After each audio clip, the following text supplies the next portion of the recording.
Nourrir et cultiver son âme d'enfant. C'est pour moi une manière d'utiliser l'énergie de l'enfant. L'enfant a énormément de choses à nous apprendre et j'avais envie aujourd'hui, dans cette chronique, de partager avec vous 8 enseignements très puissants sur utiliser l'énergie de l'enfant qui sommeille en vous. Ne bougez pas, c'est tout de suite après ça. Je suis Shakti, femme louve, chamane, tisseuse d'histoire et chanteuse d'âme. Je lead, j'écoute, je transmets, j'inspire et j'éveille. Un peu sorcière, un peu celle qui, un peu fée, je crée et guide les femmes à retrouver leur essence et à créer leur légende personnelle. Tisse ton histoire et retrouve ton plein pouvoir. Telle est ma devise. Lorsque j'ai décidé de faire cette chronique, en fait, c'est très intéressant. Je me suis posée et je me suis rendu compte que j'avais envie de poser tous les enseignements que j'avais pu avoir auprès des différentes personnes que j'ai pu suivre, dont j'ai pu suivre les enseignements, les mentors que j'ai suivis. Et je me suis rendu compte qu'il y avait un point commun à tous ces enseignements. Et ce point commun, pour moi, c'est vraiment l'énergie de l'enfant. Donc je vais partager avec vous ces 8 enseignements qui pour moi sont précieux et peut-être que vous allez en voir, vous, peut-être d'autres, des nouveaux, auquel cas, n'hésitez pas à le mettre dans les commentaires parce que je serais très très très curieuse de partager ces enseignements avec vous et peut-être d'en ajouter des nouveaux. En tout cas, un des points numéro 1 pour moi, l'énergie de l'enfant, là où l'enfant a à nous apprendre énormément, c'est sur le fait de sortir de sa zone de confort. Ça, pour moi, c'est vraiment quelque chose que l'enfant fait naturellement. L'enfant, en gros, n'a peur de rien. Il va expérimenter les choses et c'est comme ça, après, il y va. Quand il y a quelque chose, il y va, il tombe, hop, il remonte, puis il recommence, puis hop, il y va. Ça, voilà, ça prend vie, notamment au moment de la marche. Mais c'est quelque chose que j'ai observé, c'est qu'un enfant n'a pas réellement de peur, il expérimente les choses, c'est ensuite quand il y a l'expérience et que voilà, qu'il tombe ou qu'il se passe quelque chose que là tout à coup il réalise qu'effectivement il est sorti de sa zone de confort. Mais des fois il n'est absolument pas conscient qu'il va faire une sortie de zone de confort, il est vraiment dans la totale expérimentation. Donc ça, un des points premiers, sortir de sa zone de confort. Je vous invite aussi à observer les enfants autour de vous et à être conscient aussi de ça. C'est que sortir de sa zone de confort, c'est aussi redevenir l'enfant et d'oser expérimenter les choses. Deuxième point, la fameuse pleine conscience. La pleine conscience. Alors ça, on en parle un peu partout. Voilà, il y a eu des formations spécifiques faites sur la pleine conscience. Et ça, j'ai envie de vous dire que l'enfant, lui, il est de base déjà dans la pleine conscience. L'enfant, il est connecté totalement au moment présent.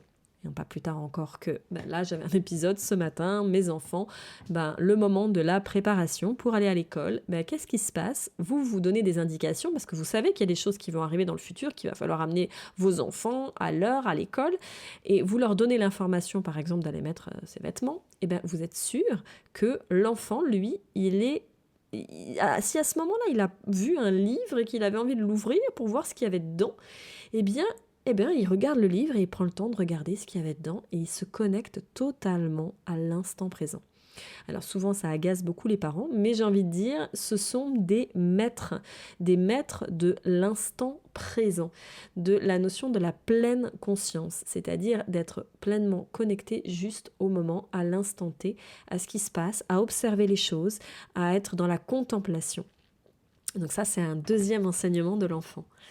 Le troisième enseignement de l'enfant, c'est que on a besoin d'histoire. Ça, c'est un point aussi qui est important. Vous savez, j'en parle beaucoup. Je vous parle de raconter son histoire, de retrouver son plein pouvoir, de tisser votre histoire. Et moi, ce que j'aime beaucoup, c'est que l'enfant, on ne se pose pas la question. Très généralement, il y a le fameux rituel du soir pour l'enfant, où l'enfant, on va lui raconter une histoire. Et comme l'enfant, en fait, on a besoin de ces histoires. Pourquoi ? Parce qu'on a besoin d'être inspiré, on a besoin de retrouver du courage, de l'inspiration. Et c'est souvent dans les histoires qu'on va raconter à nos enfants qu'ils vont pouvoir aussi voir des modèles ou des histoires, en prendre des leçons aussi pour être inspirés à pouvoir créer leur vie, leur existence. C'est aussi comme ça qu'ils vont se construire. Et c'est un petit peu pareil. Parfois, des fois, on a tendance à vouloir trouver soi-même des solutions. Et moi, c'est pour ça que j'aime beaucoup interviewer des personnes, parce que je trouve qu'à chaque fois, chaque personne est unique, a une histoire et a donc un enseignement à nous transmettre de par son histoire. Donc, allez vous inspirer d'histoire. Ça, c'est très important. 4e point, la gratitude, ou dire avec son cœur. Ça aussi, l'enfant le fait sans poser de questions. Il dit quand il y a quelque chose qu'il a aimé, il le dit ouvertement. Il exprime ouvertement son amour. Le nombre de fois où mes enfants disent « Maman, je t'aime » est tellement plus fort que l'infini. Et aussi, l'enfant ne se pose pas de questions quand il aime quelqu'un, quand il est content de quelque chose, il va faire un câlin, il exprime sa joie vraiment librement. Et nous, c'est quelque chose qu'on a tendance à gommer après en grandissant. Donc ça, c'est un autre point très important. N'hésitez pas de dire les choses avec votre cœur, d'exprimer librement votre gratitude aussi aux personnes, à la vie, aux choses qui vous entourent. C'est une des choses les plus importantes. On ne peut pas savoir le nombre de fois où parce qu'on a exprimé librement avec son cœur quelque chose, on a touché quelqu'un et du coup, ça a transformer la journée de la personne. Et pour ça, je vous invite d'ailleurs à aller écouter le podcast que j'ai fait autour de la bienveillance où j'en parle. Donc ça, c'est vraiment un point vraiment précieux et important. Donc allez écouter le podcast parce que je parle aussi de comment mettre en œuvre aussi un petit peu sa gratitude. Ça vous parlera. 5e point, voir grand. Ça, c'est quelque chose que j'aime beaucoup faire avec les clientes que j'accompagne, notamment dans l'accompagnement Dream First. Je pars bien sûr du rêve de mes clientes et souvent je leur dis n'hésitez pas à voir grand. Ça, c'est quelque chose que les enfants font. Les enfants, quand ils ont des rêves, ils rêvent grand. Ils se disent pas ouais mais là en fait tu pourras pas parce que là ça va être compliqué si tu fais ça en fait. Il va falloir du temps puis ci puis là. Ils sont pas du tout dans ce rapport de jugement de quoi que ce soit. Ils ont des rêves, ils ont des beaux rêves, même des grands rêves. Des fois ils veulent être cosmonautes, voilà. Et je trouve que c'est très inspirant parce qu'ils ne se mettent pas de barrières et ils osent aussi rêver grand. Et ça, c'est une chose que je trouve quand on grandit, on a tendance à complètement mettre de côté ses rêves.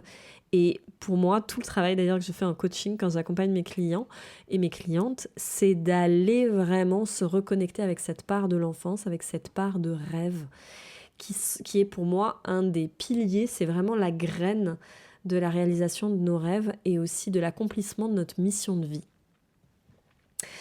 6e point, c'est la pleine puissance. La pleine puissance. Ça, c'est un point aussi qui, pour moi, m'a demandé du temps parce que j'avais tendance à voir ça de manière négative, disant que si j'allais briller beaucoup, j'allais faire de l'ombre à mes frères et sœurs, aux personnes autour, que c'était pas bien, qu'il fallait que je fasse attention et tout. Et du coup, de pas oser exprimer aussi librement mes talents, mes dons, parce que toujours dans ce souci de pas faire d'ombre. Ça, je pense que c'est aussi un trait de caractère vraiment très féminin aussi. On veut tellement veiller à ce que tout le monde aille bien. C'est un petit peu le pendant aussi de la bienveillance qu'on s'est oublié soi-même. On a oublié d'appliquer la bienveillance à soi. Et ça, c'est un point que je trouve important d'exprimer sa pleine puissance parce que c'est une manière aussi de pouvoir être vu pour nos talents, pour nos rêves. C'est aussi comme ça qu'on peut réaliser vraiment pleinement nos missions de vie, qu'on rayonne, qu'on est vraiment à notre place. Et pour ça, pour moi, l'enfant, il est l'écho de ça. Parce que l'enfant, il sait vraiment qui il est, il n'a pas de problème, même des fois il dit sa pleine puissance sur ce qu'il est, sur moi je suis fort pour faire ça, puis moi tu sais ça, je sais bien le faire et tout. Et ça des fois on voit comme un côté négatif, mais non, ne le voyez pas comme un côté négatif, au contraire c'est bien. Votre enfant il est en conscience de sa pleine puissance et il l'exprime très clairement. Et ça c'est quelque chose que je trouve très très beau. Enfin, 7e point, avant-dernier point, la fameuse loi de l'attraction. La loi de l'attraction, c'est quelque chose qu'on met souvent longtemps à arriver à comprendre. Et je ferai peut-être d'ailleurs un podcast sur le sujet, vous me direz si ça vous intéresse. La loi de l'attraction, c'est quelque chose qui est compliqué à arriver à comprendre. Et en fait, je me suis rendu compte que les enfants le font de manière c'est de l'instinct en fait chez eux, ils le font. Alors il y en a certains qui vont dire waouh, c'est pas super. Si je prends l'exemple du Père Noël, l'enfant croit au Père Noël et il y a cette magie. Et cette magie qui attire à eux la magie. Alors vous allez me dire oui, mais en grandissant, voilà, on est obligé d'expliquer des choses aux enfants, du coup ça casse cette magie. Mais j'ai envie de vous dire tout simplement quand l'enfant joue. Quand il est dans ses jeux, par exemple, il ne se demande pas est-ce que je suis bien Lucky Luke ou est-ce que je suis bien une princesse ou un chevalier ou un cow-boy. Il ne se pose pas cette question-là, il l'est, il y croit, il le fait. Et d'ailleurs, moi, je trouve ça assez fascinant parce que quand je vois mes enfants jouer, je les trouve d'une force, d'une beauté, d'une puissance et je ne trouve pas du tout qu'ils soient ridicules à ce moment-là. Je les trouve en fait, en plein dans leur jeu, ils y croient. Et ça, c'est une chose, je pense, on a aussi à réapprendre en tant qu'adulte, parce que parfois, on n'ose pas aller faire une conférence, on n'ose pas aller s'exprimer sur un sujet, parce qu'on n'y croit pas. Et en fait, je pense que c'est là où, à un moment donné, on doit y croire, d'où le fait aussi de s'inspirer d'histoires, parce qu'on a des modèles, et puis après, on peut aussi jouer le jeu qu'on va aller être telle personne.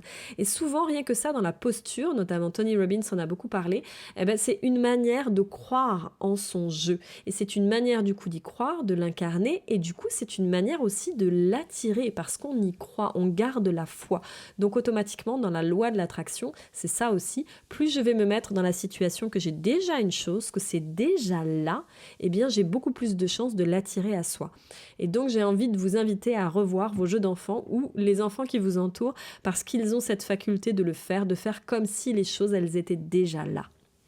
Et enfin, le dernier point, très important, j'ai fait d'ailleurs un podcast qui parlait de la fameuse créativité, de la création. La créativité, c'est quoi? Donc je vous invite à aller écouter le podcast sur le sujet.